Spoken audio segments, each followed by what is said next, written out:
Hi everyone, this is Melissa Keller, Director of Events and Project Management for Vineyard Worship. We release new music on the first Friday of every month. Cherry Blossoms is Vineyard Worship's long-awaited monthly single for April 2020. Written by worship leader and songwriter Andy Squires, Cherry Blossoms is a song of immense hope that has been an underground phenomenon since its release in 2015. Featuring the voice of Emmy-nominated artist Dana J., this powerful anthem is already finding a home in churches around the world.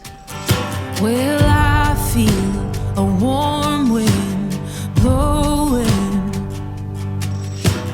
melting all the sadness off of my soul, and I smell the sweet cherry blossoms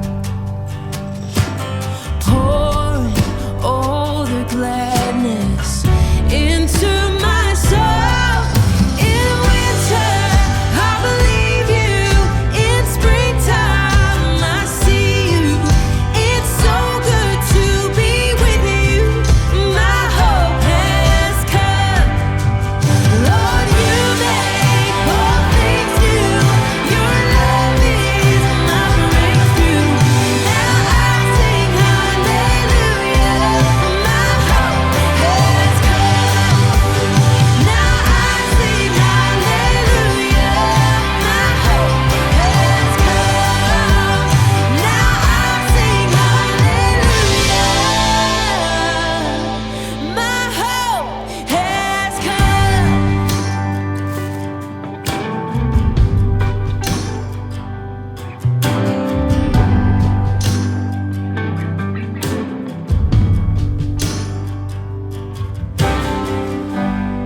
Find Cherry Blossoms and all of our monthly singles wherever you listen to music.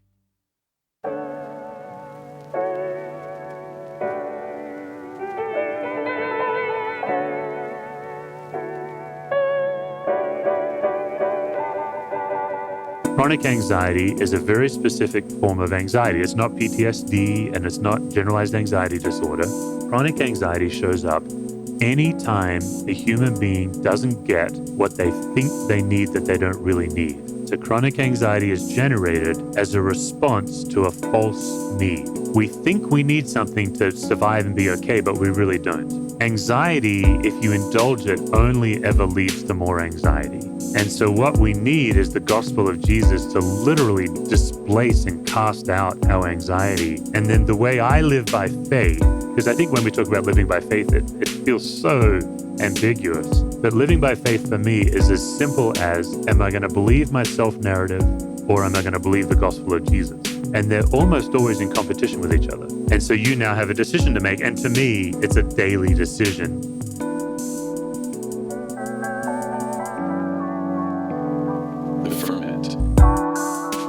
You're listening to the Ferment Podcast, conversations about worship and transformation.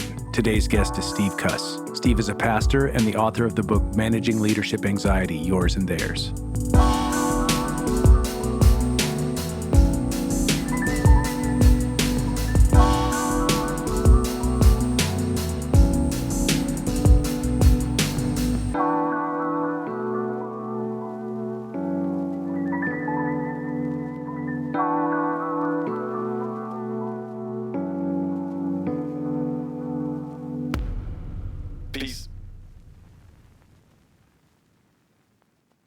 This episode is brought to you by our friends at worshipteam.com. Worshipteam.com comes preloaded with over 12,000 songs, with new songs being added all the time. Hillsong, Bethel, Vineyard, Six Steps, Jesus Culture, just to name a few. Service building with Worship Team is a snap, and all the songs are completely legal and licensed. You can also find them on social media, Facebook at worshipteam.com, Twitter at worshipteam, Instagram at worshipteam_WT. Visit them at worshipteam.com for a free trial today. Complete worship planning with thousands of songs, easy interface, mobile apps, and legal rights for your church. All you need in one place, worshipteam.com. All right, everybody, welcome to the Ferment Podcast. My name is Adam Russell. Of course, I'm the host, and I have a very special guest all the way over the internet in Colorado. Steve Cuss is my guest this morning. Why don't you say hello, Steve? Hello, how are you guys? Oh, man, so good to have you on the podcast. For those of you who do not know, Steve is a pastor. He is a leadership mentor, but he's also an author. And I came across his book called Managing Leadership Anxiety. And I was telling Steve just a moment ago off air that I don't normally really read leadership books, but this one came across my desk and it is really good. And I took my staff through it, and it has just been a source of wonderful dialogue, but then also like emotionally revealing conversations, which is really, really great. So I can't recommend it enough. And as soon as I got a hold of it, I wanted Steve to come on the podcast. And so I'm glad you're here. Yeah, glad to be with you, man. Yeah. Hey, I thought maybe we would do this kind of the way we always do these Ferment podcasts. I'd love to begin just by knowing a little bit about you. Can you just tell us where you're from and what was your family like? And did you grow up in a household of faith? That kind of thing. Yeah, I grew up in Perth, Western Australia, West Coast. We're the most isolated city in the world. So city of when I grew up, probably about 500,000 people. Now it's probably about 1.5 million. It's really exploded. And did not grow up in a church family at all. Our whole extended family, like my immediate nuclear family, but also all our extended family, I would say some form of agnostic, skeptic, definitely from a family that would say that any kind of religious devotion shows a sign of weakness. And then anyone who's a Christian is obviously not very intelligent. That would be broadly the religious view of my family. Having said that, very loving family, very close family. Lots of great memories getting together as family. Most of my father's side are from farming background. So I spent a lot of my childhood on different relatives' farms, which was amazing. And then my mother's side comes from convict background. Her side of the family got started when a horse thief, actually a mule thief. I used to think it was a horse thief. We just learned recently he was a mule thief, which just made me lose all respect for him. That's hilarious. A mule thief married a prostitute. They'd been sent to Australia from England. And generations later, we show up. So my sister, when she was a teenager, started going to church. A friend of hers from high school, invited her. They went to youth group. My sister came to Christ. And then a couple of years later, she led me to Christ. So I became a Christian when I was 14. And it was like nothing to do with the church at all, into fully involved in the church. Okay, so this is your older sister? Yeah, my older sister. She's 3.5 years older than me. And to this day, we're the only believers in our family, in our extended family. Wow. Okay, so she just goes to youth group, gets touched by God, and then shares that with you, and you're instantly all the way in. Yeah. Yeah, it's interesting. People talk about how the term in the Bible being lost, if somebody's lost, how that's like a pejorative term. I would just say it's a very descriptive term, and that's how I felt. Like when the Bible talks about somebody who's lost and then found, I was a suburban kid. I've got a pretty boring testimony. I never really gave my parents any trouble.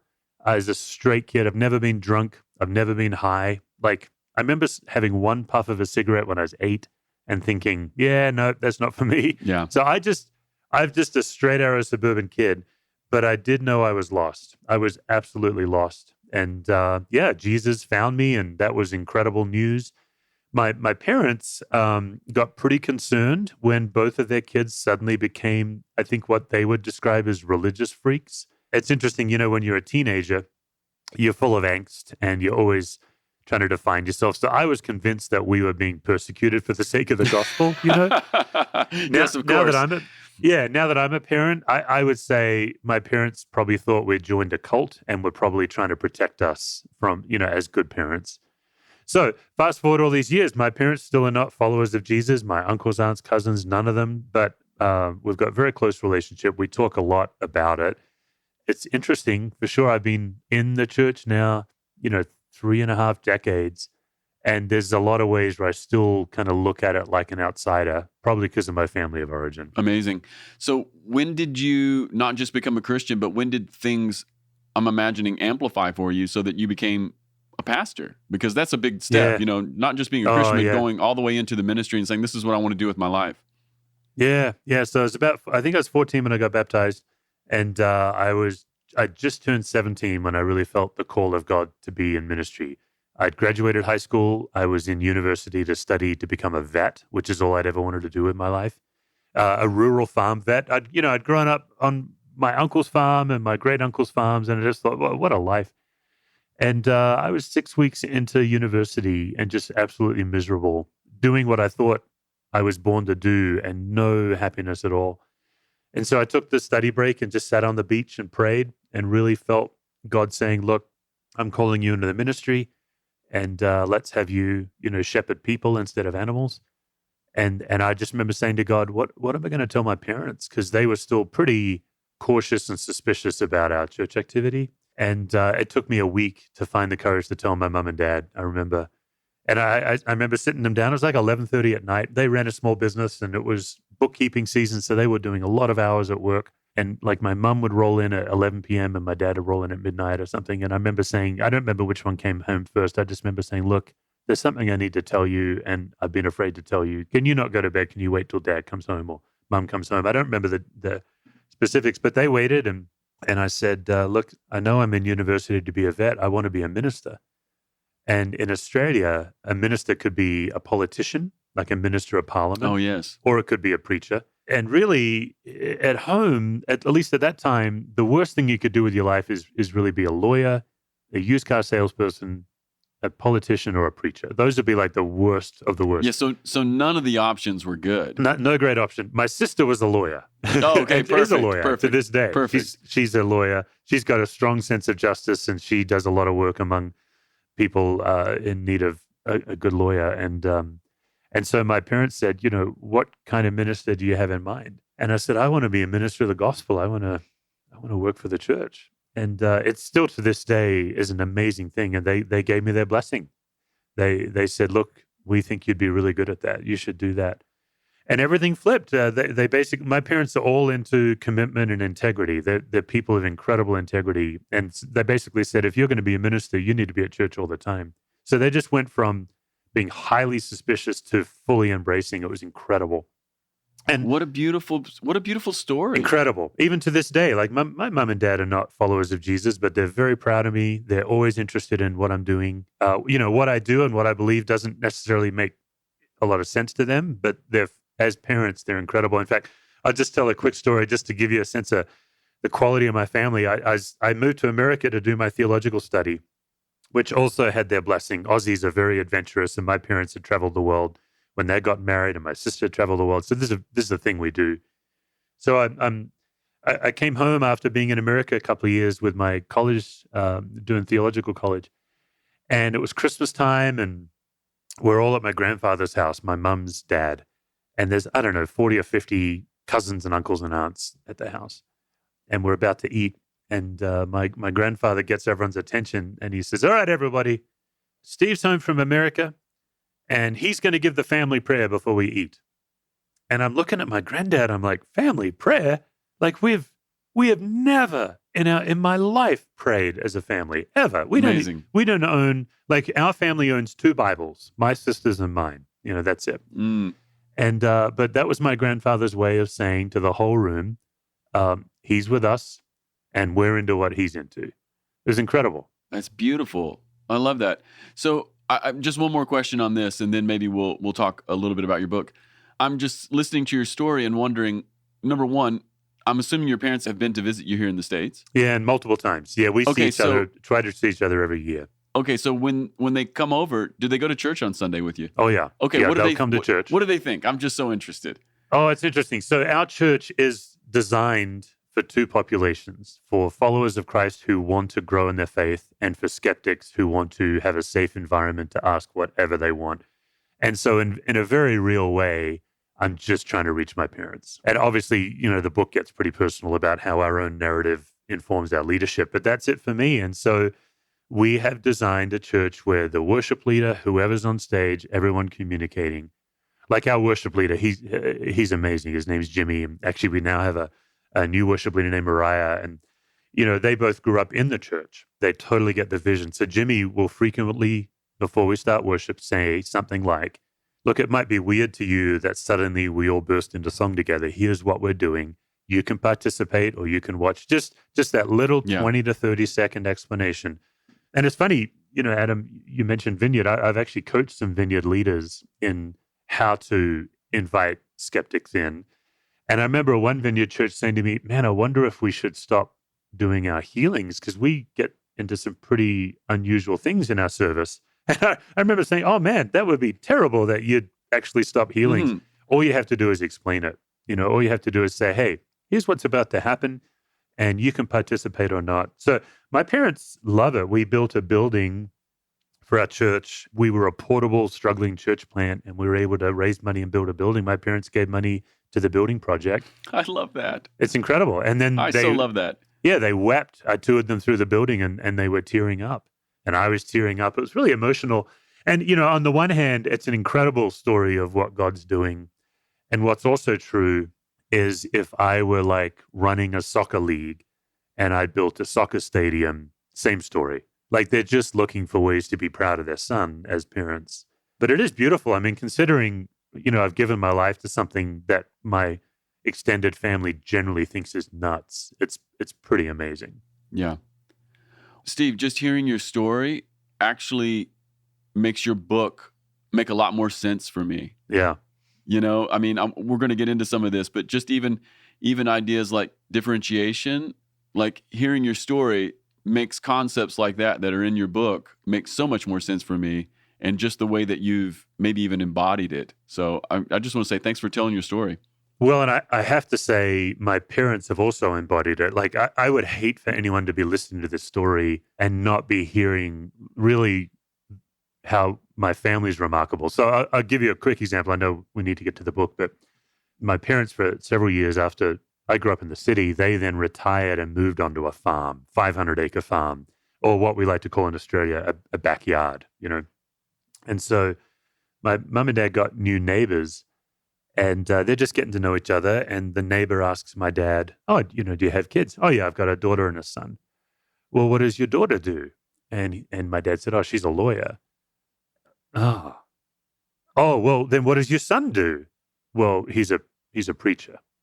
Oh, and literally my dad was telling me, he said, literally, this guy's looking at me like, what's wrong with you as a parent that your kids would soon turn out so terribly?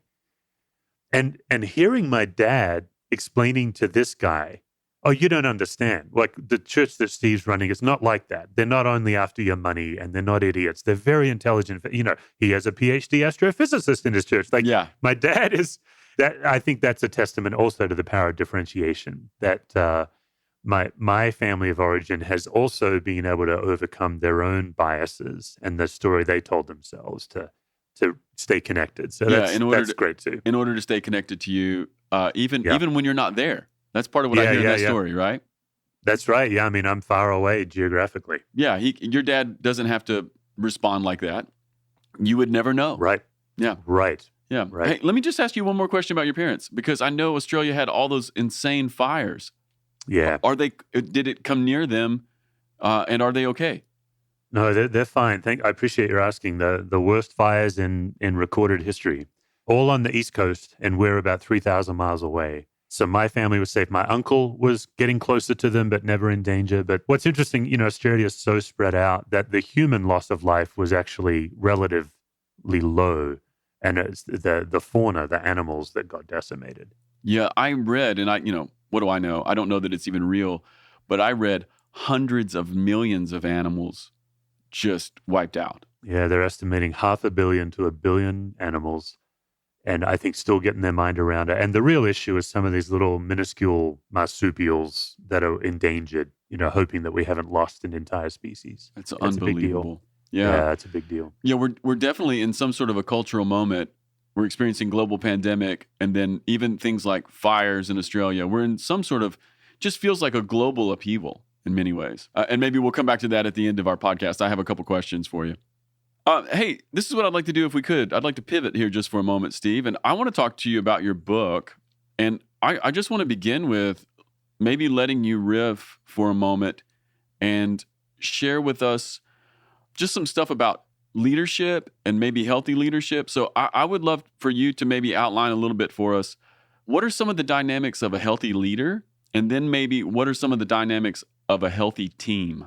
Yeah. Because that was part of what I was picking up in your, that was part of what I was picking up in your book is like, this is not just about being a healthy leader, but this is about, in some ways, engendering a healthy team culture. Those are huge questions. So I think a healthy leader and a healthy team probably have a similar answer. I think a healthy leader is not somebody who's healthy, it's someone who's pursuing health.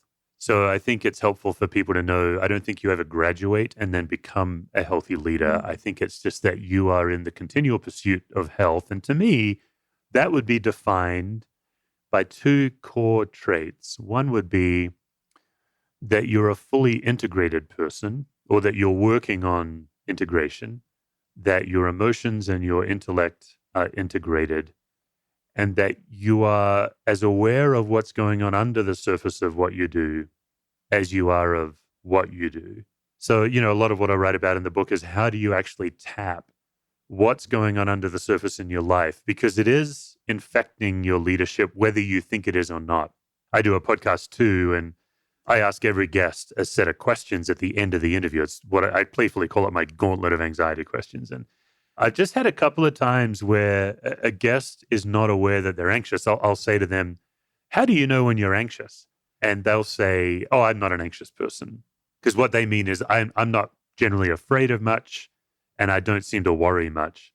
And then I'm never interested in like exposing a guest or putting them on the spot, but I'll just say, well, what is your spouse if they're married? How does your spouse know when you're anxious? Yeah, to and the then core. Then they'll give me a look. Yeah. Because, my youngest child's now 13, but she could tell me clearly when I was anxious when she was 9. Clearly. She just knew.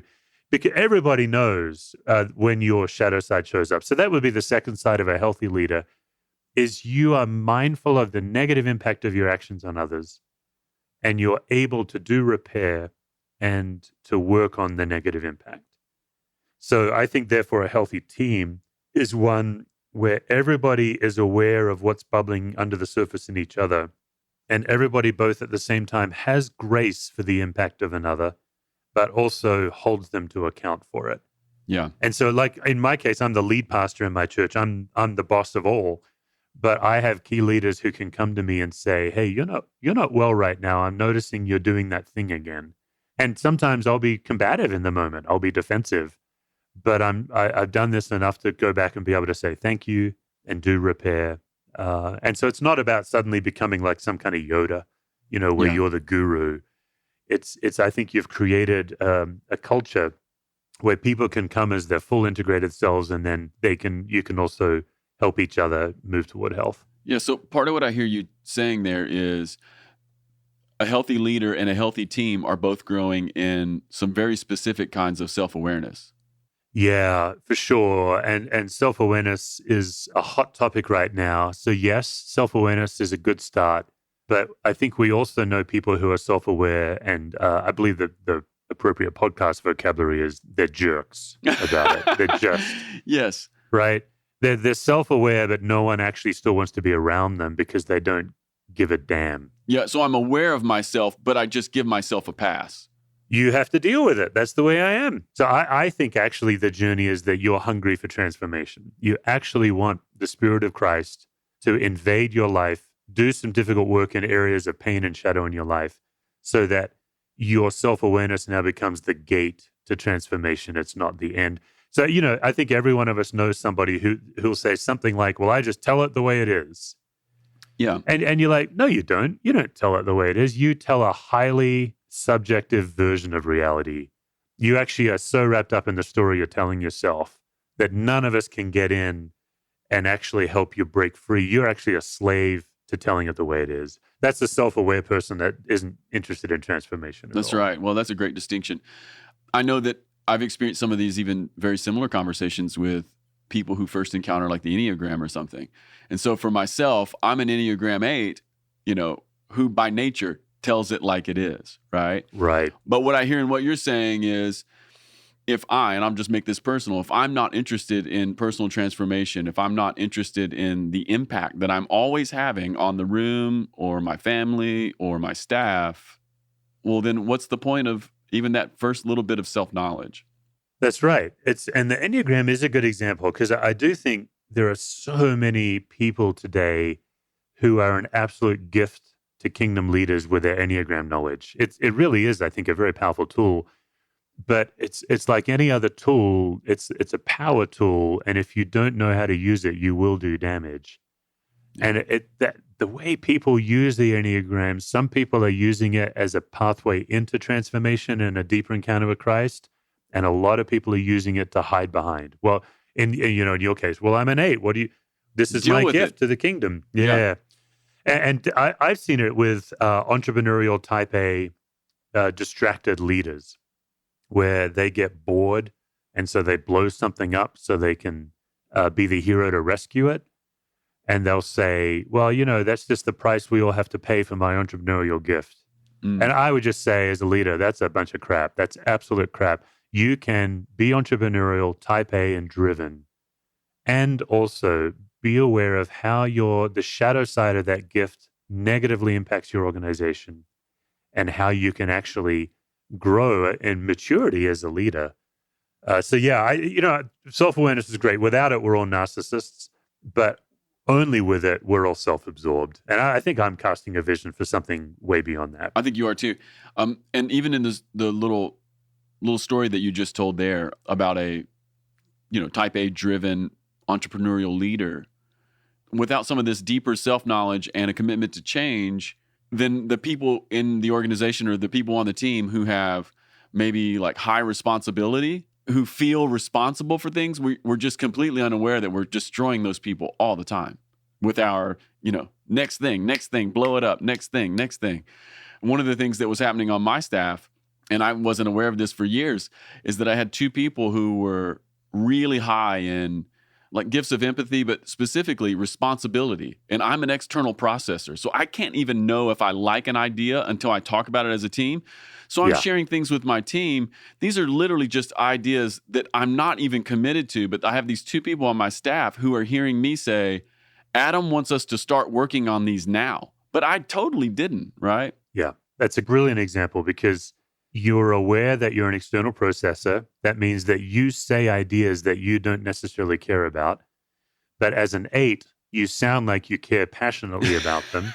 Plus, also, whatever your role, if you're their leader, all that authority is coming through your voice as well.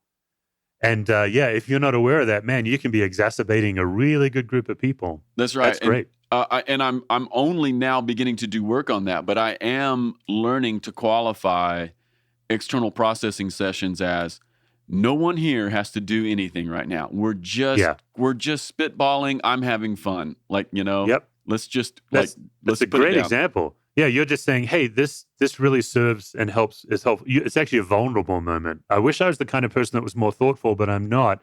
If you wouldn't mind just indulging me as I riff, that would be really helpful for me. Yeah, because I'm the same way. I'm an Enneagram 3. What I know is true is our church wouldn't have gotten to where we are without that gift that I bring. I'm very nimble. I usually have 80 ideas, and maybe 10% of them are good, maybe. Yeah, same. And so what's true is we wouldn't be the church we are if it wasn't for my gift. But what's interesting is I've been here 14 years now, and I'm trying to find my new place as the leader, because our church does not require that entrepreneurial nimble gift. In fact, if I'm not careful, it's a massive detriment. Just recently, one of my best leaders came to our executive pastor and me, to Tom and I, and he said, look, we are in a season of chaos. And what he was great about it, he wasn't blaming, he wasn't saying, and it's because of you. That's right. Because the executive pastor and I are both idea generators and yes to all leaders. That's great, let's do it. That's great, let's do it. And this guy's saying, look, the yes to all leadership style is exhausting good people. Let me show you how many hours my people are setting up chairs and tables for the things you're saying yes to. Brilliant. And I'm not the kind of person that wants to exacerbate a staff. And I'm also aware that there's a limit to my gift. And it's interesting. I'm in a little bit of a, what would you call it? Like an angst right now. How can I bring my best contribution to this church? Because it's not that anymore. If I keep doing that thing, it's going to exhaust good people. We actually are in a season of where we need more stability. It's really interesting. Well, you know what I hear and what you're saying there too is I see what you're saying as in some ways overlapping with maybe the age and the growth dynamic of a church. Whereas maybe if you're a church planter or the church is young, what it really does need is it needs ideation. It needs fresh vigor. It needs new thought. Let's try stuff. Like, let's try lots of things to find out which ones work. But then, if the church is 14 years old, it's got some stability. Families are there. You're baptizing kids. You got mom and dad. Friends are bringing friends. You have a building. Now, all of a sudden, the organizational side of what your church needs is maybe very different, and it requires you to change your role a little bit or to change the way you act in the system. Is that what I'm hearing you say? That's right. Yeah. Yeah. And then it becomes a matter of calling. Okay, is God calling? Because I believe God's calling me to stay at this church. I have tremendous passion and lots of vision left for where we need to go. But then you have to decide, okay, is God's call that I'm the kind of person that should be starting things and then handing them off? Or is God calling me to mature and develop as a leader? And I'm pretty sure it's the second. It's a lot more painful personally. I feel out of my zone right now. Because the other thing that's interesting, so many of my key leaders have so much vision for what we're doing. They're generating great vision. And I just need to be their cheerleader, not the driver.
Well, let me ask you another question that's deeply connected to your book.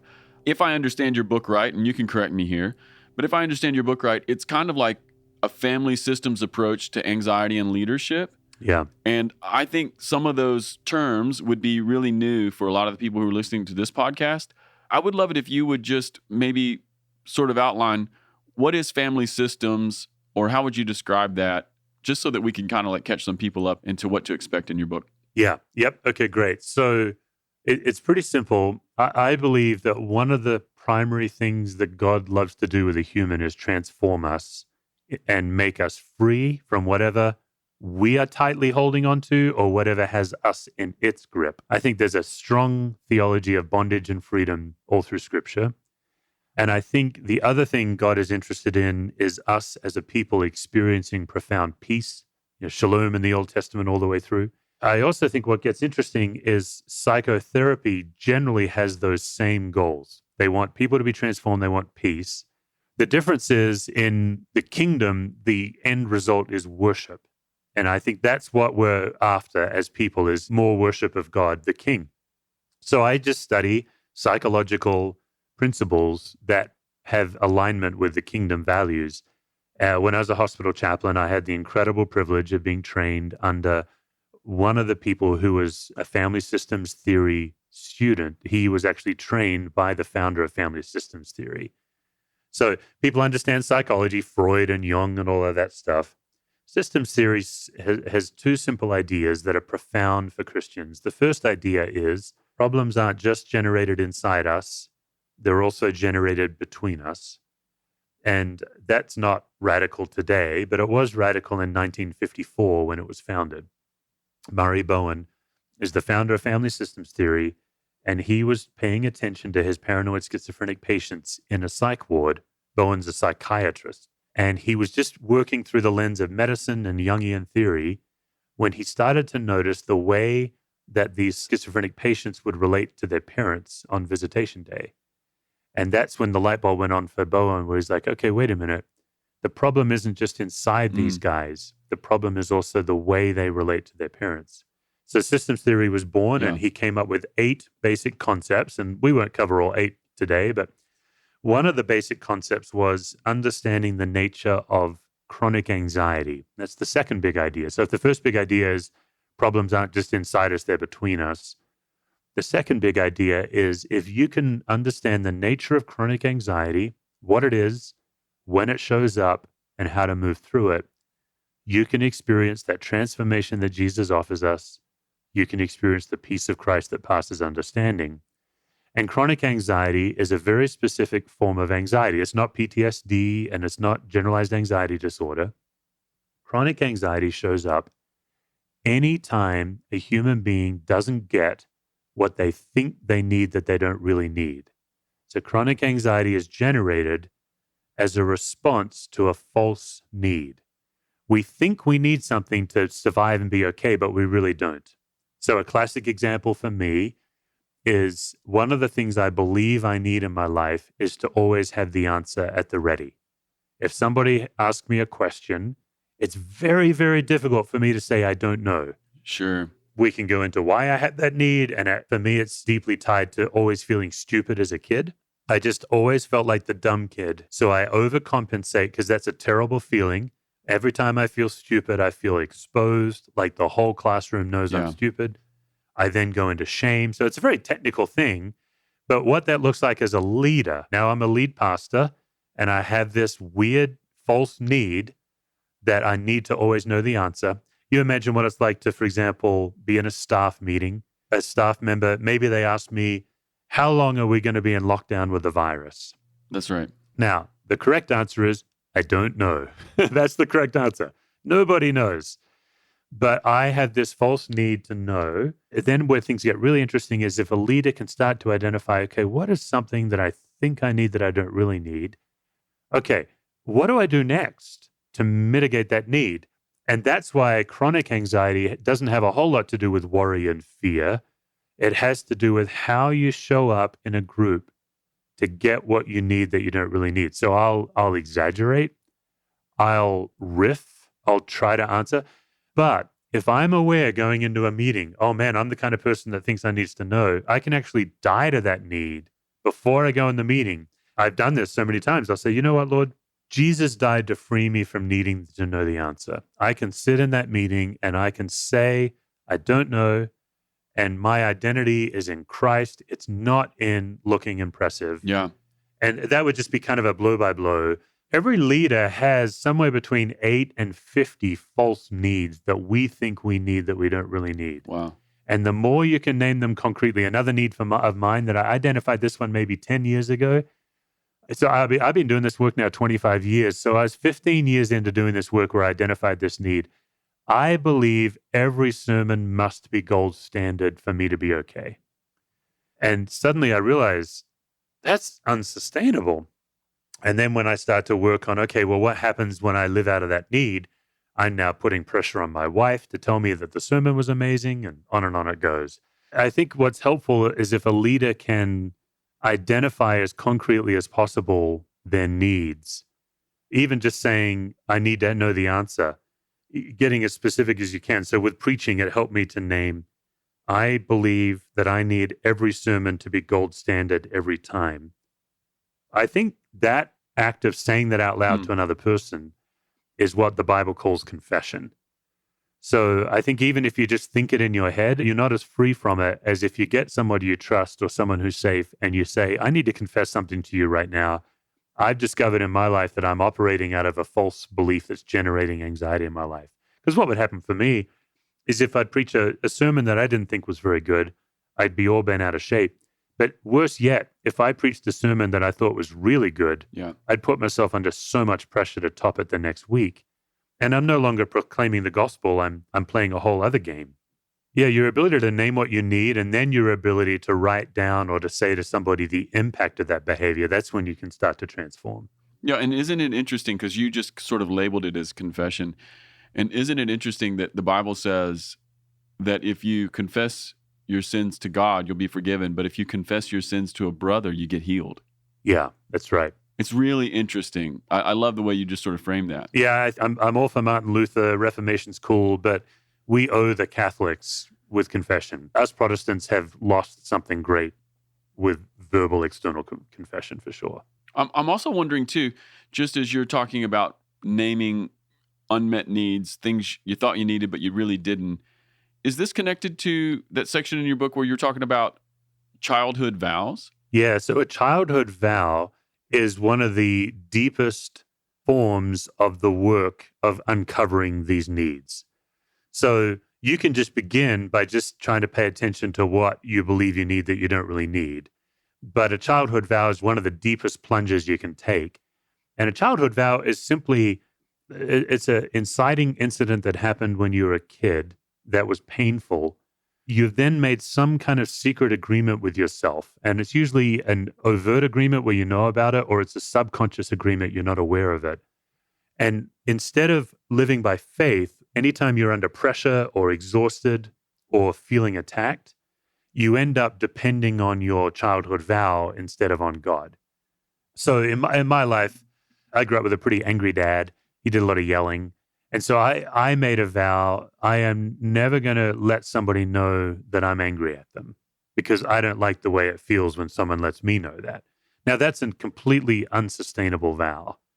But whenever I'm under pressure or early in marriage, for example, for my wife, the work that my wife had to do to get me to admit that she had done something to hurt me or that I was angry was just off the charts.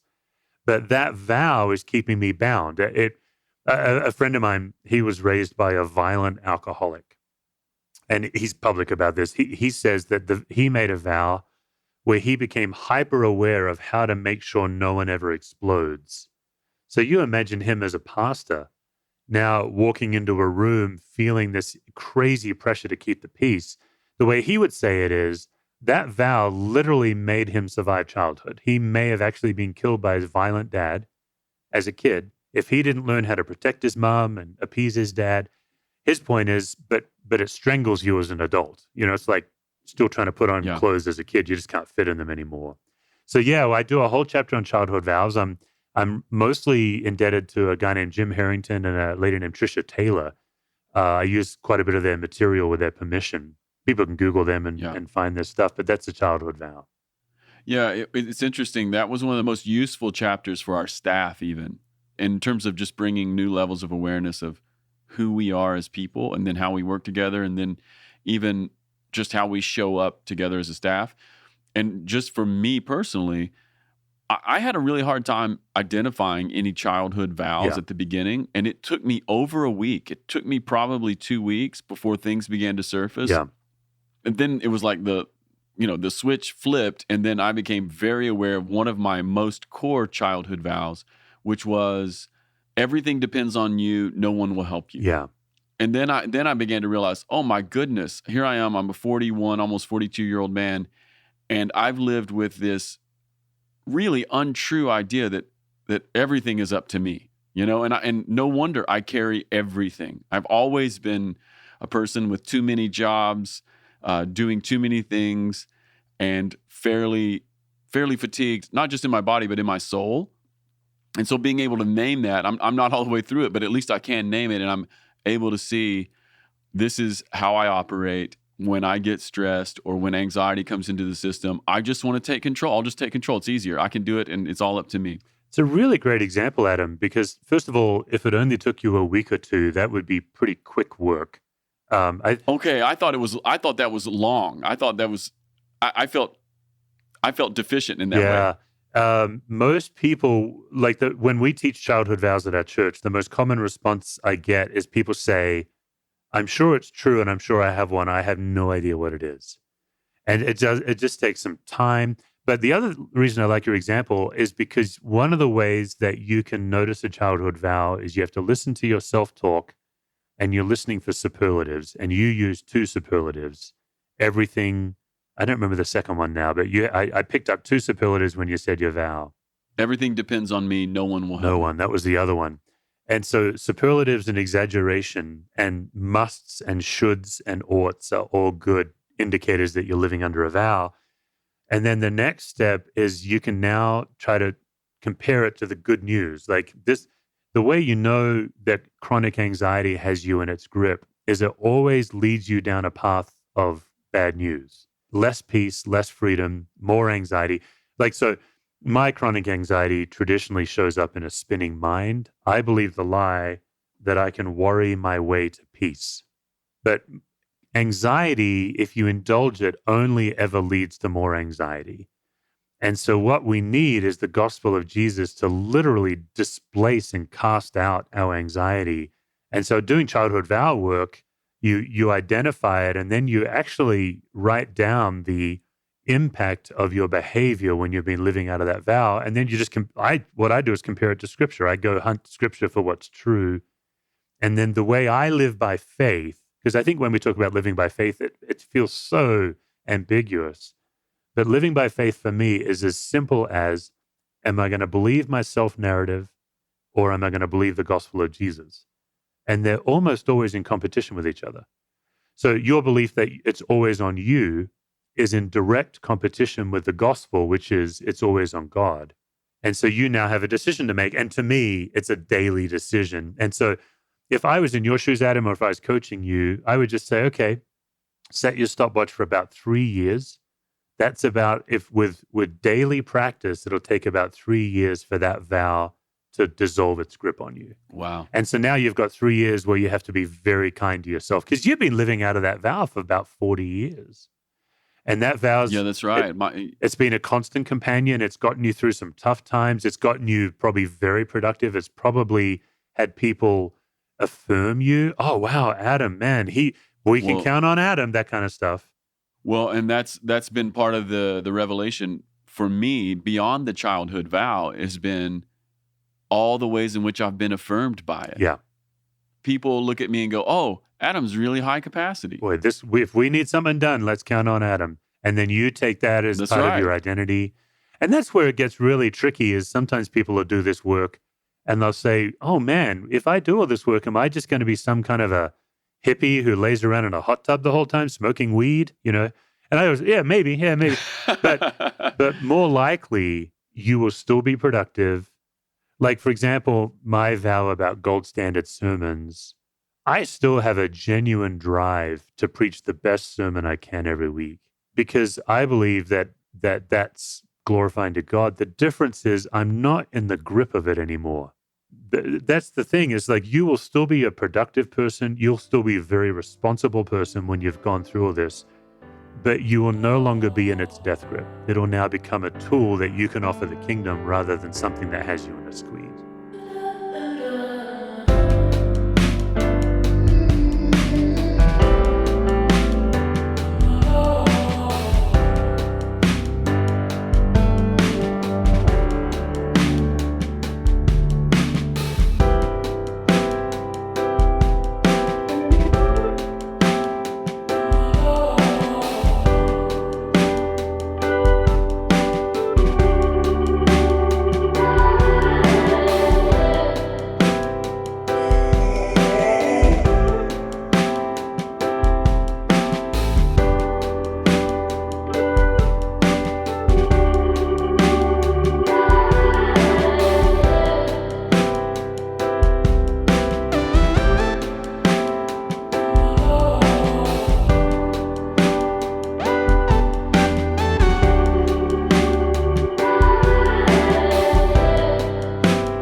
Well, yeah, if I can just be a little more self-confessional here.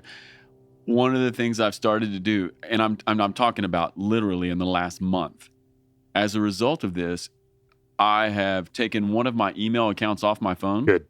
And I'm starting to leave my main computer at work, because I would go home and, it'd be family time, and after dinner or something, I would look at that one computer that has some very important email stuff in it. And if there was something in there that I felt like needed attention, I would just get on it. And the next thing you know, it's 8 p.m. and I'm doing things I have no business doing at that moment. Yeah. How long did it take to stop feeling like naughty leaving the computer at work? Well, I still do. Yeah.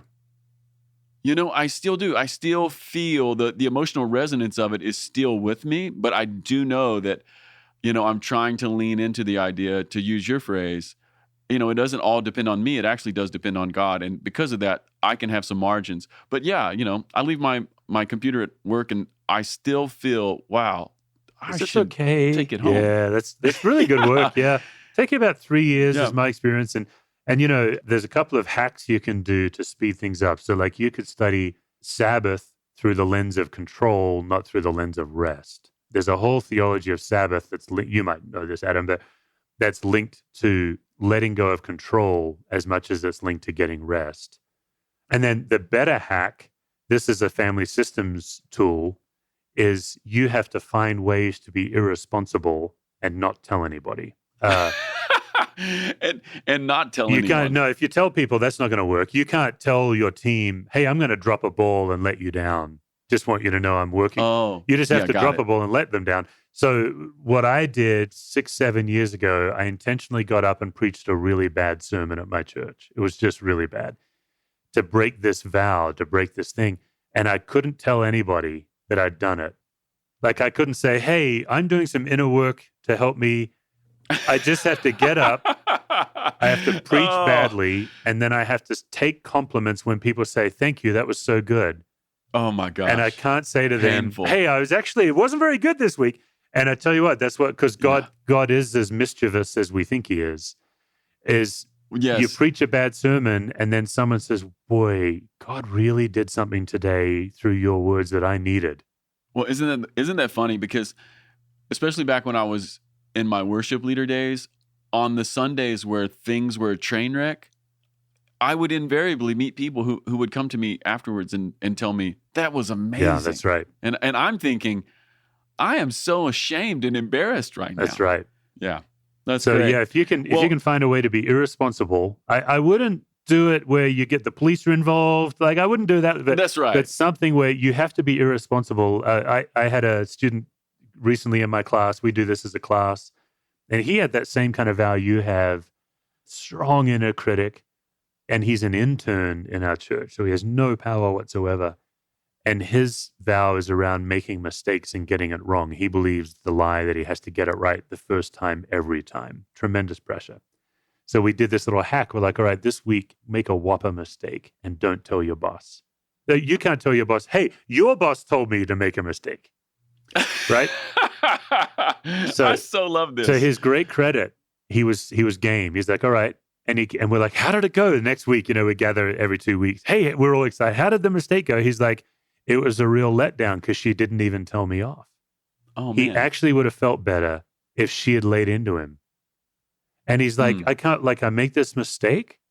I do it intentionally. I'm all ready to hear from her how, look, and it involved church budget and spending too much of the church money on a thing. And he's ready to take her like, hey, listen, like he had already planned that she would say, listen, this is God's money. This is people's donation. You have to be more careful. I know you're an intern, but this is how you learn. He's like, she didn't even faze her. Like, I was so disappointed because in his mind, she's a hard taskmaster. And of course, I happen to know this leader. She's an incredibly gracious person. But that's a way to speed up the transformation process, is actually intentionally do the very thing you're terrified of doing. Yeah. So you're saying I should still pay my taxes? I can neither confirm nor deny. You should consult an attorney and so on. Yes. Well, that's great. I'm actually going to do that, and I won't tell anyone on my staff or anyone that I'm responsible. Well, and if your staff, that's for if sure. they're listening to this podcast, that's the problem. Well, no, it's not. They might ask you, but you can't tell them. So that's right. you might Okay. have to let them Gotcha. down several times. Gotcha. All right. Well, I just want to ask a couple more questions because I don't want to steal your whole Yep. day. Let me just ask you this. Reading through the book, one of the things that I began to notice is that if we implement more of what you're talking about, more of this family systems approach to dealing with our own internal anxiety and our team dynamics, I noticed that it's probably going to create a culture in our team that has more feedback, or a culture that is able to handle more feedback. Is that something that you would agree with? Yeah. Is that kind of part of what happens? Yeah, I think what it does is it raises to the surface things that everybody already knows, but no one was talking about before. And so that's true. There is that level of feedback, and it can feel a bit confrontive at first. So for your listeners right now, everybody listening to this podcast who's on some kind of a team already knows the following groups of people on your team. Who always speaks up first? It's always the same person. Who always has the last word? Who never speaks up in a meeting unless they're called upon? Now, all of your listeners already have people in mind. The final question is the most fun. Who on your team has the meeting after the meeting? They don't talk up in the meeting because they're not direct communicators. What they do is they wait and they basically freaking gossip out in the hallway. They have their own meeting after the meeting. Now, every one of your listeners already knows who it is. All I'm saying is, what would it look like in your organization to speak at that level? To say, Yes. hey, I've noticed this dynamic between you and I, and here's what it is. Now, this kind of conversation never works if you're having the conversation out of a place of blame. The reason I love family systems theory, it has no interest in blame. It could care less about blame. Even when you get into like genograms and family tree stuff, it's not looking to blame dad. It's actually giving you more responsibility. So when I have these conversations, they always have to start with confession. Hey, I've noticed that we have this dynamic between us and I don't know what to do about it. Here's what I think I'm doing that makes it worse. Would you tell me what you think I'm doing? Okay, here's what I think you're doing that I'm confused about. And because it's vulnerable, people are going to get defensive. But if you can be a calm presence through it, you can change years of dynamics in weeks by using this technique. Yeah, I love that. And I remember even from your book, there's a small Seth Godin quote in there where you quote him and he says, it might not be your fault, but it probably is your responsibility. That's right. Talking about basically what's happened to you in life.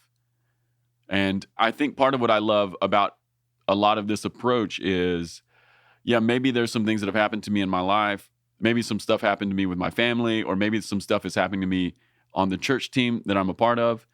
And maybe it's not my fault, but maybe there is an aspect that is my responsibility, at least how I show up in it. Am I hearing that right? That's right. Yeah, one of the kind of 2.0 family systems theorists, his name is Ed Friedman. He's probably the most famous systems theorist in church leadership. His parents survived Auschwitz. So he has no tolerance for victim mentality in any of his writing. And you'll see this theme.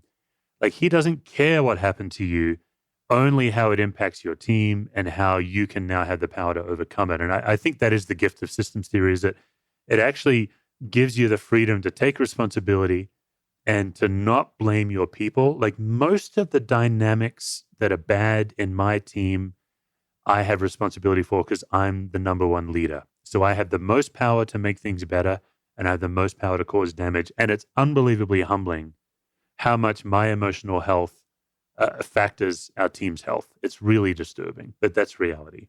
Yeah. Well, let me just ask you two more questions here.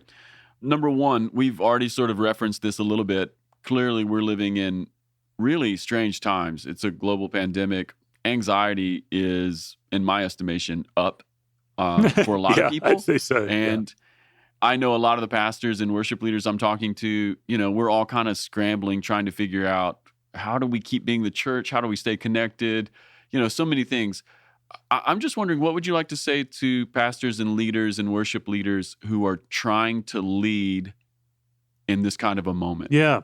So one of the concepts in systems theory is called societal regression. If anxiety happens between us, the big idea is that anxiety is always contagious in a group. Again, your folks can notice it. Just look at your staff. Watch someone get anxious on your staff and then watch all your staff catch that anxiety the way you catch a cold. So anxiety is always contagious in a group unless there's a non-anxious leader or a differentiated leader in the room. So Murray Bowen, the founder of systems theory, he just took that concept and put it on an entire society. And he says, same idea. Anxiety is contagious in a society. We catch each other's. The more anxious the society's leader is, the more anxious the society is.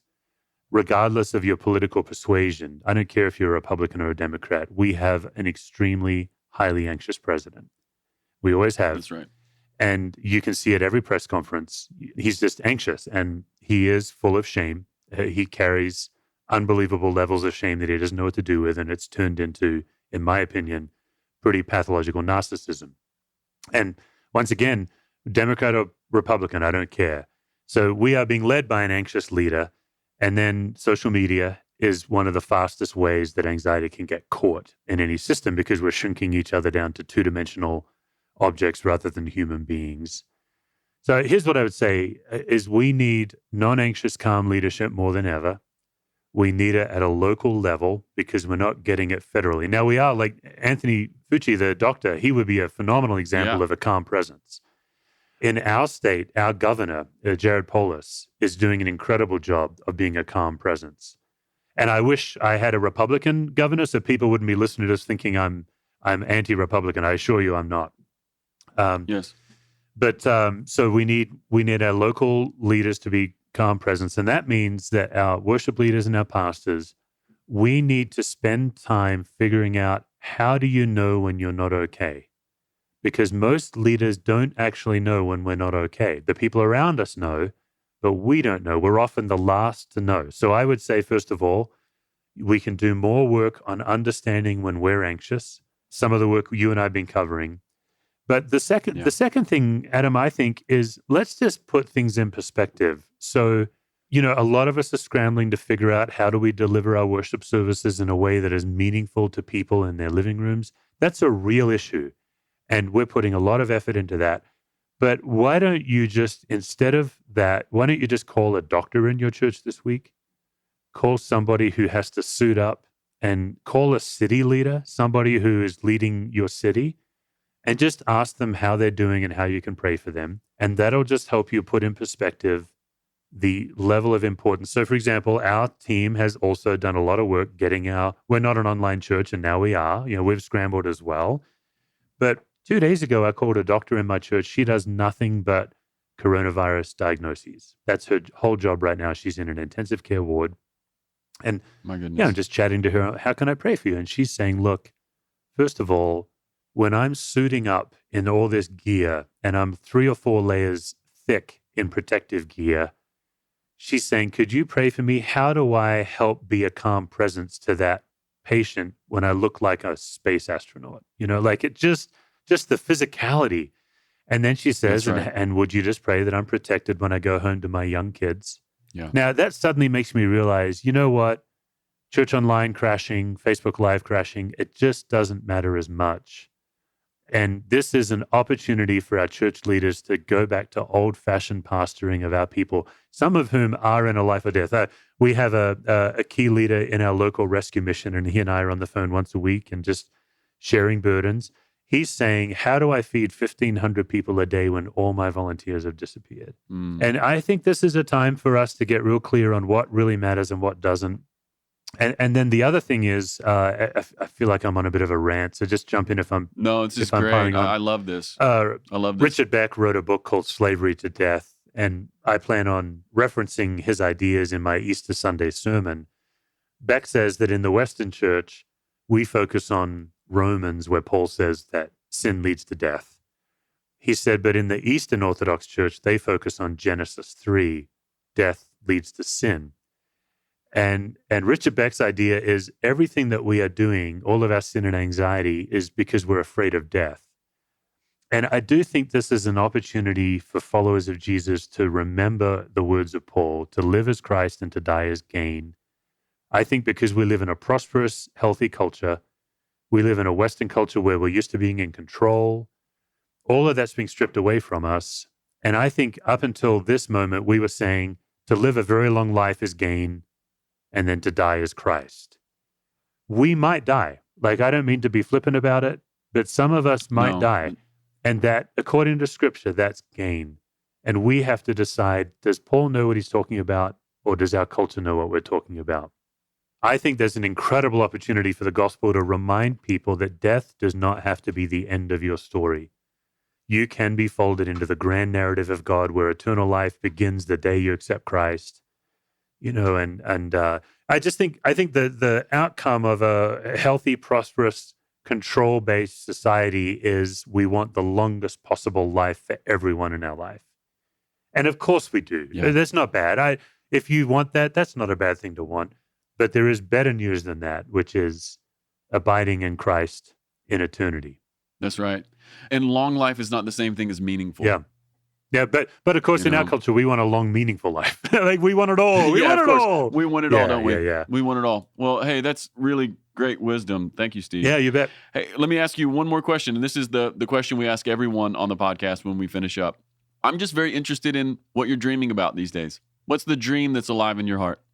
Yeah, so our church has a passion to give half our resources and half our property away to the poor. And it's a big, audacious dream. We're 10% of the way there, and we just need more resource. And so I'm dreaming about how can we, it feels like we're on a 20-year journey, and I'm impatient. How can we make it a 7-year journey? That's what I'm dreaming about for our church, because we're in a wealthy city that, as a general rule, we export our poor to get help. And our church wants to be one of the churches in our city where people on the margins know they can come to our church, regardless of what they believe, to get systemic help. And so we have no interest in charity as a church. We're all about breaking the systems and structures of poverty. So I'm dreaming about that. Then on a personal level, I'm dreaming about how to turn this book I wrote into a daily devotional theological book for everyday people, because it really is. The reason it's a leadership book is because it was published by this amazing leadership group who took a chance on someone that no one's ever heard of before. But I'd love to figure out how to, I want to write a biblical narrative. I'm working on some ideas about legalism right now. We always talk about legalism as this thing that's outside of us. We always describe it as those people over there are legalistic. So I'm wanting to look at how is legalism inside of us? How are we all actually closet legalists? Even with the Enneagram, for example, because we're all legalists, we're just taking the Enneagram, we're using it as legalism against people. You know, there would be many examples. So I'm trying to figure out how to carve out time to write some of that work. Oh, that's wonderful. I love the energy and the passion that you speak with. So I can tell that this is truly alive in your heart. Yeah. It's some of my favorite work I do, for sure. Yeah. Well, Steve, I just want to say thank you for coming and sharing your heart and your ministry with us. This is all very helpful. This is going to help a lot of people. So just thanks for giving us an hour of your day. You bet, Adam. Thanks for having me on the show. That's right. All right, everybody, if you're listening and this was helpful to you, I just encourage you, go and get Steve's book. It's called Managing Leadership Anxiety, yours and theirs, and it's just great. All right, everyone. Peace.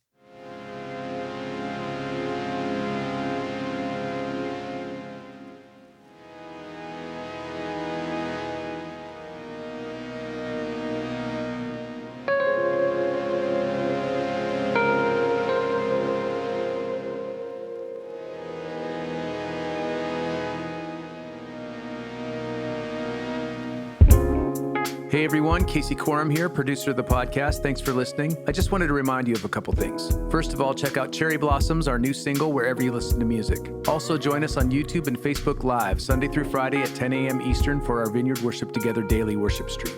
All right, people, stay safe. Peace.